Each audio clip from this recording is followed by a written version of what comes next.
Sir నమస్కారం sir. నమస్తే. Sir Kannada superstar 'Shivaraj Kumar' గారి పైన ఇప్పుడు కన్నడ వాసులు అండ్ కన్నడ సంఘాలే తీవ్ర స్థాయిలో విమర్శలు చేస్తున్నాయి. అంటే కమల్ హాసన్ గారు చేసిన వ్యాఖ్యలు ఏవైతే ఉన్నాయో అవంతా కూడా వివాదాస్పదంగా మారడం చూస్తాం. అయితే ఈ వ్యాఖ్యలు చేసినప్పుడు 'శివరాజ్ కుమార్' గారు కూడా పక్కకే ఉన్నారు. సో మీరు చెప్పరాదా? మీ పక్కనే ఉండి ఇటువంటి కామెంట్స్ చేశారు. మరి మీరు ఎందుకు రియాక్ట్ అవ్వలేదు అన్నట్టుగా కూడా వీళ్ళైతే విమర్శలు చేస్తున్నారు. మరి ఏంటి వివాదం? దీని గురించి మీరేం చెప్తారు సార్? తమిళ, కన్నడ వివాదమేం కాదు. కమల్ హాసన్ ఇప్పుడు ఆయన రిలీజ్ అవ్వబోతున్నటువంటి సినిమా 'థగ్ లైఫ్'కి సంబంధించిన ప్రమోషనల్ ఈవెంట్లో ఆయన కన్నడ భాష గురించి మాట్లాడుతూ తమిళ నుంచి ఉద్భవించిందే కన్నడం అన్నట్టుగా ఒక వ్యాఖ్యానం చేయటం అనేది కొంచెం హర్ట్ చేసింది కన్నడ ప్రపంచాన్ని. గాయపడ్డారు, సివియర్గానే గాయపడ్డారు. ఆ గాయపడిన సందర్భంగా ఇప్పుడు శివరాజ్ కుమార్ ఆ ఈవెంట్లో ఉన్నాడు. ఆయన ఉండటం మాత్రమే కాదు, ఆయన క్లాప్స్ కొడుతున్నటువంటి ఒక వీడియో ఒకటి బయటకు లాగారు. అది ఎడిటింగ్లో వెళ్ళింది.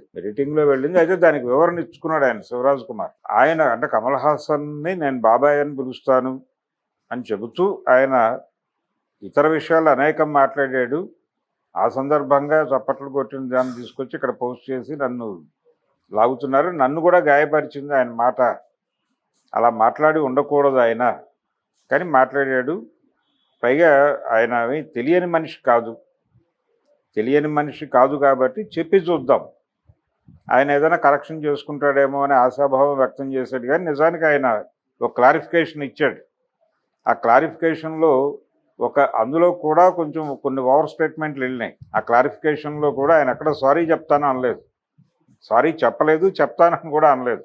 పైగా దానికి ఒక లాజికల్ వ్యవహారం మాట్లాడాడు ఆయన. నేను కన్నడాన్ని ప్రేమిస్తున్నాను, ప్రేమలో సారీలు ఉంటాయా, ప్రేమలో క్షమాపణలు ఉంటాయా అని ఏదో ఎమోషనల్గా మాట్లాడే ప్రయత్నం చేశాడు. కానీ నిజానికి ఆయన కెరియర్ ప్రారంభంలో ఆయనకు విజయాలు ఇచ్చినటువంటి పరిశ్రమగా కన్నడ పరిశ్రమను కూడా చూడాలి. ఆయన తొలి పెద్ద హిట్లన్నీ తెలుగులో వచ్చినాయని అంటారు అందరూ, కానీ ఆయన నటుడిగా ప్రపంచం దృష్టికి తీసుకెళ్ళింది కన్నడ పరిశ్రమే. కోకిల అనే సినిమాలో నటించడం ద్వారా ఆయన ప్రపంచం దృష్టికి వెళ్ళాడు. రోజారమణి హీరోయిన్ ఆ సినిమాలో. సో మోహన్, రోజారమణి వీళ్ళందరూ ఉన్నారు ఆ సినిమాలో. బాలు మహేంద్ర గారు డైరెక్టర్.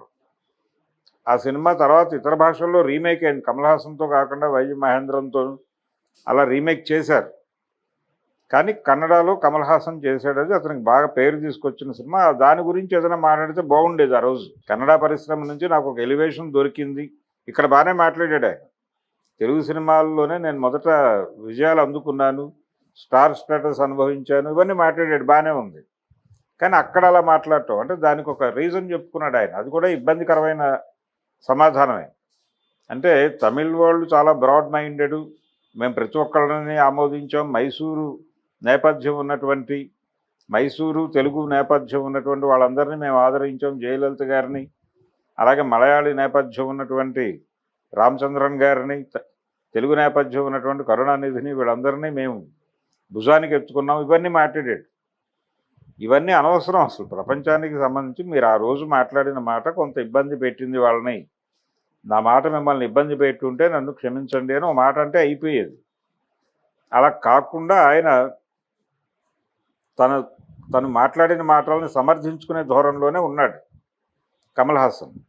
దాంతో ఈయన వివరణ ఇచ్చుకోవాల్సి వచ్చింది శివరాజ్ కుమార్ కండిషన్ ఏంటి? ఇప్పుడు ఆయన చాలా సినిమాల్లో నటిస్తున్నాడు. ఇప్పుడు తెలుగు సినిమా రామ్ చరణ్తో రాబోతున్న సినిమాలో కూడా ఆయన క్యారెక్టర్ చేస్తున్నాడు. ఇతనికి చాలా అవకాశాలు ఉన్నాయి. పాన్ ఇండియా లెవెల్లో శివరాజ్ కుమార్కి అవకాశాలు పెరిగినాయి. ఇప్పుడు పెరగడానికి కారణం మార్కెట్ ఎక్స్పాన్షన్ ప్రోగ్రాంలో భాగంగానే కన్నడ సినిమా కూడా మార్కెట్ ఎక్స్పాన్షన్లో ఉంది. కేజీఎఫ్లు ఇవన్నీ ఆ రంగం నుంచి వచ్చిన సినిమాలే. కాబట్టి ఇప్పుడు మనం ఇది మార్కెట్ వివాదంగా మార్చకుండా ఉండటం మంచిది, కన్నడ పరిశ్రమకు కూడా ఇది మంచిది అన్న టోన్లో ఉన్నాడు ఆయన.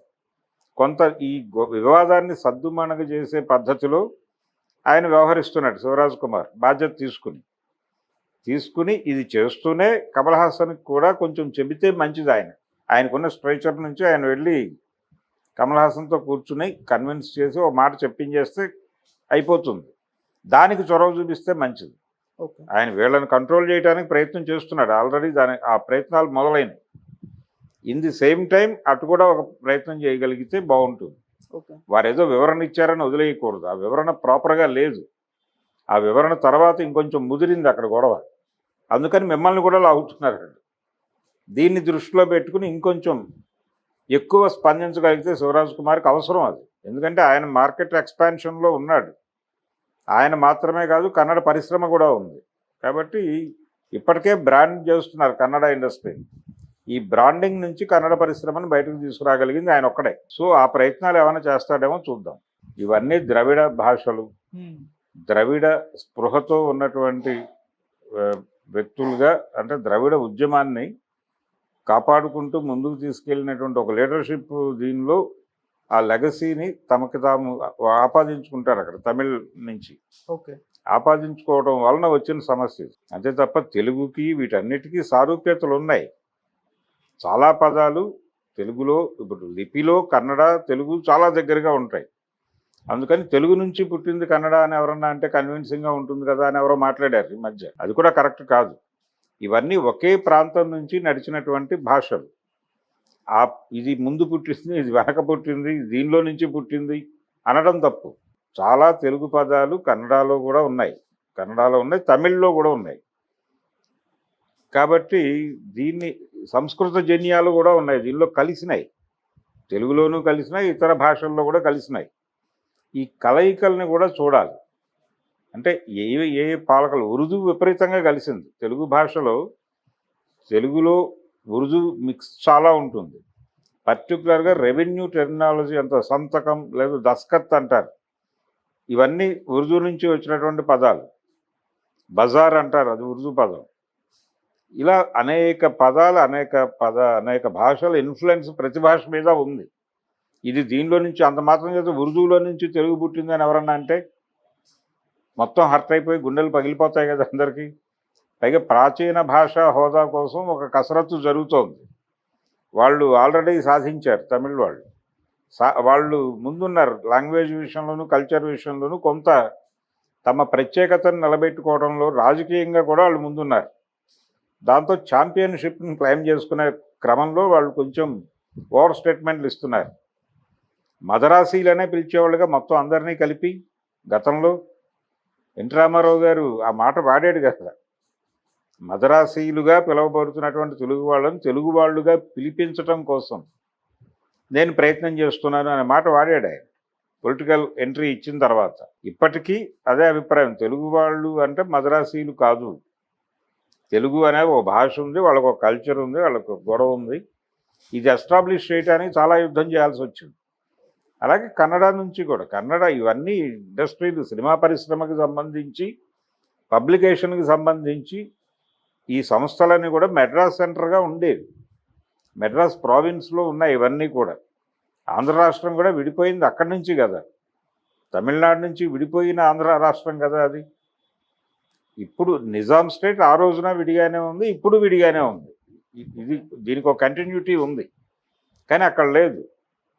అది దీంతో లింక్ అయి దానిలో నుంచి బయటపడింది పొట్టి శ్రీరాములు గారి ఆత్మార్పణ తర్వాత. కాబట్టి ఈ భాష దానిలో నుంచి పుట్టింది. ఇవన్నీ ఇది ప్రాచీనమైనది అది కాదు అని కాదు.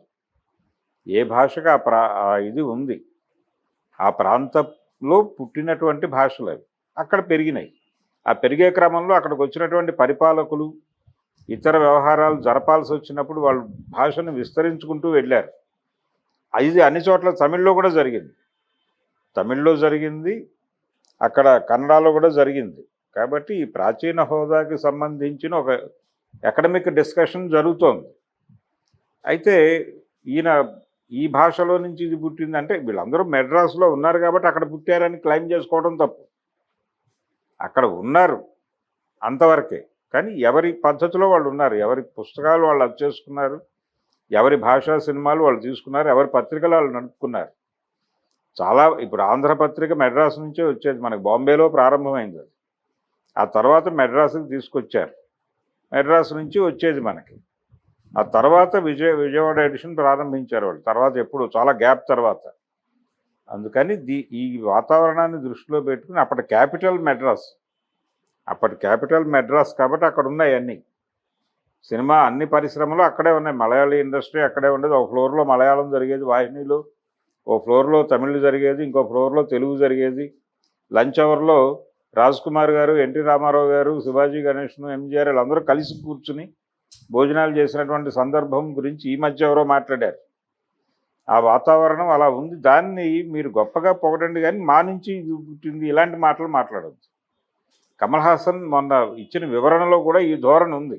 ఇది కరెక్ట్ కాదు. అంటే ఛాంపియన్ మీకు కావచ్చు గాక, ద్రవిడ ఉద్యమాన్ని ముందుకు తీసుకెళ్ళటము ఇవన్నీ మీరు ముందు ఉన్నారు.